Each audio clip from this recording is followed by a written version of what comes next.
డెలిమిటేషన్ బిల్లుతో మహిళ బిల్లును కలపడంతోనే లోక్సభలో వీగిపోయింది. 2027 సెన్సెస్ లో ఓబీసీలను లెక్కించి ఆ లెక్కల ఆధారంగా మహిళా రిజర్వేషన్లు కల్పించాలి.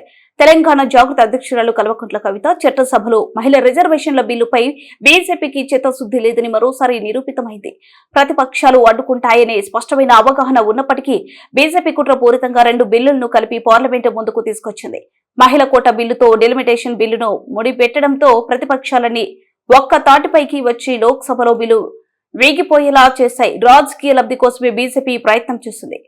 కొత్త పార్లమెంట్ భవనం ప్రారంభం అప్పుడే మహిళా రిజర్వేషన్ బిల్లు పెట్టి పాస్ చేసి దానిని సెన్సేషన్ కు లింక్ చేశారు. ఇప్పుడు 2011 సెన్సెస్ ఆధారంగా మహిళా రిజర్వేషన్ల బిల్లు ప్రవేశపెడుతున్నట్టు చెప్పి మరోసారి వంచింది. తెలంగాణ, ఆంధ్రప్రదేశ్ ఆడబిడ్డలు బీజేపీ మోసాన్ని గుర్తించండి. దాన్ని సెన్సెస్తో అంటే జనగణనతో ఆనాడు లింక్ చేసిండ్రు. ఇప్పుడేమో మళ్ళీ వెనక్కి వెళ్ళిపోయి మేము పాత జనాభా లెక్కలనే వాడుకుంటాము, కాకపోతే డీలిమిటేషన్ ఆఫ్ పార్లమెంటరీ కాన్స్టిట్యున్సీస్ అని పెట్టి మళ్ళొకసారి మహిళల్ని మోసం చేసినారు. నేను మన తెలంగాణ ఆడబిడ్డల్ని, ఆంధ్ర ఆడబిడ్డల్ని రిక్వెస్ట్ చేస్తూ ఉన్నాను, భారతీయ జనతా పార్టీ ఏ విధంగా అయితే మహిళల్ని మోసం చేసిందో దాన్ని దయచేసి గుర్తించండి.